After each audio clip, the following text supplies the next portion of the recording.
영화 지옥의 묵시록, 인간의 어두운 본성을 향한 여정 3엔드 영환. 3. 커츠는 누구인가? 영화와 소설 모두에서 간접적으로만 존재하던 커츠는 주인공의 긴 여정 끝에 직접 대면하게 된다. 영화에서 윌라드는 커츠를 만나기 전에 정보부에서 제공한 서류와 테이프를 통해 그에 대한 사전 지식을 얻는다. 관객은 이 사전 지식과 윌라드의 모험을 통해 커츠를 이해하게 된다. 소설 역시 회계 주임과 지배인의 증언, 그리고 말로의 경험을 통해 독자에게 커츠에 대한 정보를 제공하는 구조다. 이릴라드와 커츠. 먼저 커츠의 목소리를 통해 그의 진면목을 살펴보자. 군 당국이 윌라드에게 들려준 커츠의 녹음된 목소리는 매우 인상적이다. 난 달팽이가 면도날을 기어가는 걸 봤어. 그게 내 꿈이야. 악몽이지. 면도날을 기어가는 달팽이는 미끄러지면서도 살아남아. 우린 놈들을 죽여야 해. 놈들을 불질러버려야 해. 돼지들, 소들, 마을들, 군인들 모두 말이야. 놈들은 날 암살자라고 하지. 그럼 암살자 놈들이 암살자를 비난하는 건 뭐라고 불러야 할까? 놈들은 거짓말을 해. 놈들은 거짓말을 해대고 우린 거짓말하는 놈들에게 자비를 베풀어야 하다니. 난 권력자들을 증오해. 그놈들을 증오한다고. 커츠의 목소리는 두 가지 측면에서 의미심장하다. 첫째, 면도날을 기어가는 달팽이는 위태로운 삶 속에서도 살아남아온 자신의 모습을 비유한다. 둘째, 그가 권력자를 매우 증오한다는 사실이다. 이 증오는 자신의 권력욕 실패에 따른 피해의식과 열등감을 동시에 내포하고 있다. 강을 거슬러 올라가며 윌라드가 겪은 모험은 커츠가 이미 겪은 것들이다. 윌라드는 사건을 경험할 때마다 커츠를 떠올리고 그 경험이 쌓일수록 그를 이해하게 된다. 킬고어 부대를 떠나며 윌라드는 킬고어의 전쟁이 광기, 살인, 정신 이상의 전쟁이라고 진단한다. 반이 거래 위문 공연이 끝난 후 그는 커츠가 두목이 된 것은 당연하다. 전쟁은 별 4개를 단 어릿광대들에 의해 진행된다라고 중얼거린다. 이러한 윌라드의 시선은 곧 커츠의 시선이다. 한 번은 윌라드 일행이 비무장 민간인을 학살하는 사건이 발생하는데 윌라드는 숨이 붙어있는 베트남 소녀를 직접 사살한다. 이는 전쟁의 광기 속에서 윌라드 역시 점차 커츠와 같은 존재로 변해가는 모습을 보여준다. 거짓과 광기로 가득한 전쟁을 통해 윌라드는 서서히 커츠를 깨닫게 된다. 이 말로와 커츠. 말로 역시 아프리카 주재 백인들을 통해 커츠에 대한 정보를 얻는다. 그에 대한 최초의 정보는 그가 회사의 유능한 주재원으로 오지에서 엄청난 상하를 실어와 회사에 큰 이익을 주었고 그 대가로 회사의 중역이 될 것이라는 점이다. 이는 영화 속 윌라드가 읽은 커츠의 과거 경력, 즉 밀림으로 들어가기 전 가장 뛰어난 장교였다는 사실과 유사하다. 말로도 윌라드 대위처럼 커츠를 알아갈수록 호기심이 커지고 그에게 마음이 쏠린다.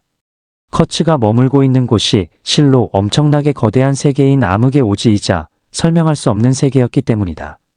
또 전도 유망한 미래를 뒤로하고 명령을 무시한 채 홀로 밀림으로 들어간 커츠의 행동에 의문을 품게 된다. 이처럼 말로는 콩고강을 거슬러 올라갈수록 커츠에 대한 정보를 통해 호기심을 키우고 그를 이해하게 된다. 삼텅 빈 사람들과 커츠. 원주민들에게 사로잡힌 윌라드는 마침내 커츠와 대면한다. 화면에 처음 나타나는 커츠의 모습은 밝음과 어둠의 조명 효과, 그리고 비현실적인 목소리의 조화로 악마나 신과 같은 절대적 카리스마를 연출한다. 윌라드의 임무를 이미 알고 있는 커츠는 그가 임무를 완수할 적임자임을 알아차린다. 소설에서 커츠는 시를 쓰고 읊는 예술적인 인물로 묘사된다. 대단한 음악가, 말솜씨가 대단한 사람, 만능 제주꾼으로 표현되는 그는 영화에서 이른 아침 윌라드를 불러앉혀 엘리엇의 시 텅 빈 사람들을 읊는다. 엘리엇은 실존의 고통에 깊이 사로잡혀 있는 시인이다. 그의 시는 인간의 궁극적인 문제에 대한 해답 없는 상태에 대한 회의를 담고 있다. 인간에 대한 회의와 악이 주는 고통은 커츠를 이해하는 중요한 어휘들이다. 1925년에 쓰인 텅 빈 사람들은 황무지에 종결부라할 수 있을 만큼 절망적인 시로 알려져 있다. 우리들은 지프로 채워진 사람들, 그 메마른 목소리는 소리도 없고 의미도 없다라는 시구는 인간의 공허함과 절망을 극명하게 보여준다. 이를 읊는 커츠 역시 그만큼 삶과 인간에 대한 회의와 절망에 빠져 있음을 알 수 있다. 사황금의 가지와 커츠. 윌라드가 커츠를 살해하는 장면은 소설에는 없다. 소설에서는 병든 커츠가 배 안에서 숨을 거두지만 영화에서는 잔인한 커츠의 살해 장면이 원주민들의 제식 장면과 교차 편집으로 삽입된다. 이 장면은 코폴라 감독이 프레이저의 황금의 가지에서 영향을 받은 것이다. 소설에서도 이 장면에 대한 암시가 있다. 말로는 커츠의 대머리가 마치 상아로 만든 공처럼 인상적이었다고 묘사한다. 영화에서도 말론 브랜도의 대머리가 강조되는데 이 대머리는 밀림이 그를 쓰다듬은 결과 밀림이 그를 받아들였고 칼을 사랑했으며 그의 핏줄 속으로 들어가 그의 육신을 불태웠다는 의미로 해석된다. A는 곧 밀림의 악마적 풍습과 상상하기 어려운 재래를 연관시키며 식인 풍습을 상기시킨다. 소설의 이러한 묘사는 영화에서 커츠의 살해 장면과 맞물려 원주민들이 소를 죽이는 피해 제식과 연결된다. 커츠가 밀림에서 제왕으로 군림할 수 있었던 것은 백인 우월주의의 소산이다. 말로는 아직껏 원시적 초보 상태에 있던 인간들을 매혹하거나 겁줌으로써 그들이 자기를 위해 몹쓸 악마의 춤을 추도록 하는 능력까지 있었다고 증언한다. 영화의 말미를 장식하는 커츠의 죽음과 피해 제식, 그리고 황금의 가지와의 관계는 매우 흥미롭다. 인류학의 고전 황금의 가지는 북부 이탈리아 네미 호수의 사제 이야기를 다룬다. 이 사제는 언제든 자신을 죽이고 사제직을 차지하려는 자에게 살해당할 수 있었고 사제의 후보자는 이전 사제를 살해해야만 그 자리를 계승할 수 있었다. 이 사제는 동시에 왕의 칭호를 가졌기에 왕이 되려면 선왕을 자신의 힘으로 죽여야만 했다. 위 내용에 따르면 영화에서 윌라드가 커츠를 긴 칼로 내려치는 행위, 살인을 예견하고 이를 받아들이는 커츠의 모습, 그리고 소를 죽이는 원주민의 피해 제식과 교차 편집된 커츠의 살해 장면은 모두 사제 계승식을 의미한다. 결국 윌라드가 커츠를 죽이고 사제직을 계승했을 때 원주민들은 커츠의 피를 뒤집어 쓴 윌라드 앞에 무릎을 꿇는다. 이는 윌라드가 그들의 새로운 왕이 되었음을 의미한다. 영화에서 쉽게 이해되지 않던 커츠의 살해 장면과 윌라드 마이너스 원주민 관계가 황금의 가지를 통해 명확히 해석되는 것이다.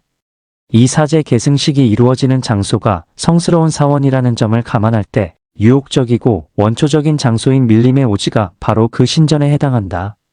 커츠가 바라던 대로 그를 죽인 윌라드는 이제 커츠의 모든 것을 이해할 수 있게 되었다.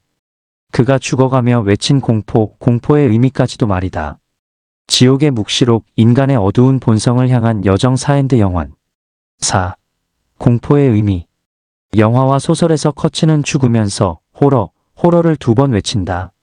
이 단말마의 비명은 무엇을 의미할까?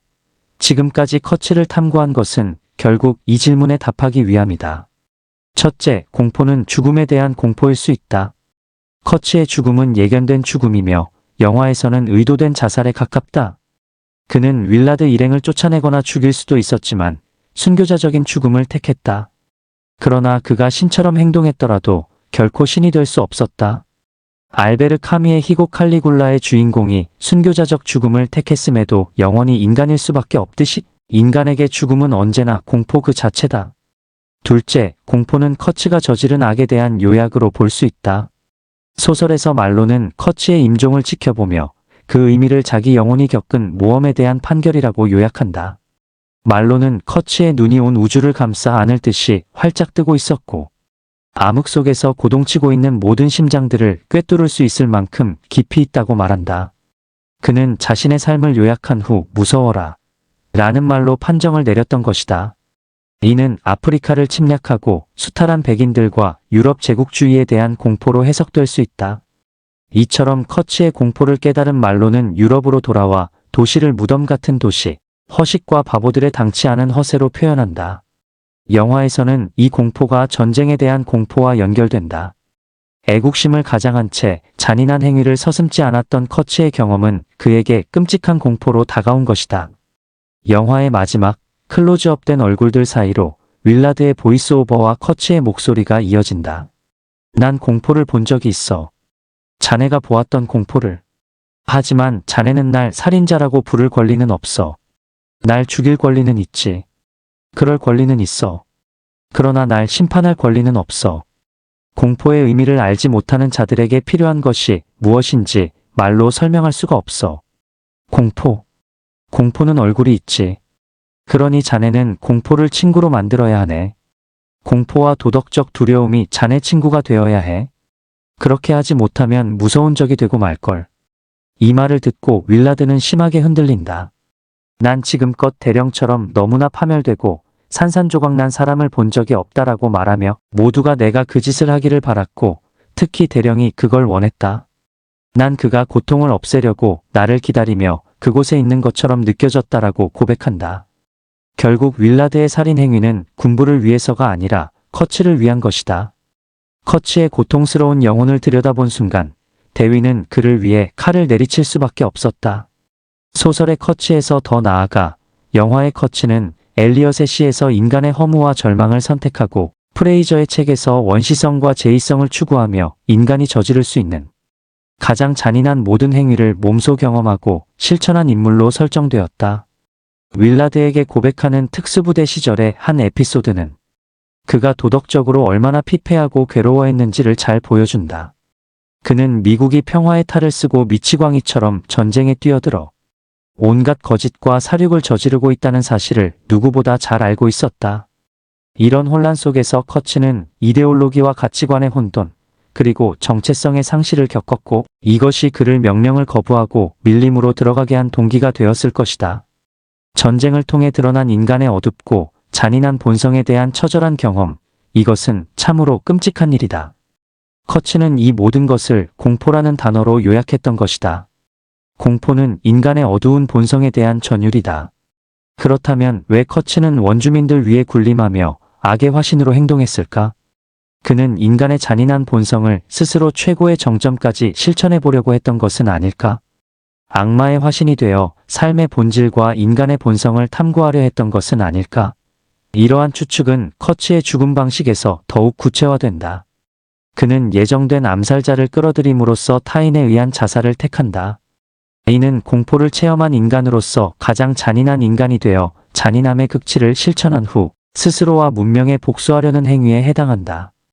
코폴라 감독의 작품들은 권력을 탐하는 인간의 욕망, 그리고 인간의 원초적인 본능, 특히 악에 대한 탐구에 깊은 관심을 보여준다. 그의 대표작인 대부나 드라큘라에서도 이러한 사실은 명확히 드러난다. 지옥의 묵시록을 채우는 수많은 죽음과 피, 그리고 광기는 인간이 본래 지니고 있는 어두운 힘을 드러내기 위한 장치다. 제목 지옥의 묵시록이 보여주듯 지금 이곳이 바로 요한계시록에서 언급한 멸망의 시대다. 인류의 멸망은 악이 최고조에 달하는 순간 일어날 것이다. 코폴라가 영화에서 보여주는 바로 그곳, 그 순간은 악이 지배하고 인간의 본능적이고 어두운 힘이 완전하게 승리한 때이며 그 정점에 커츠가 우뚝 서 있는 것이다.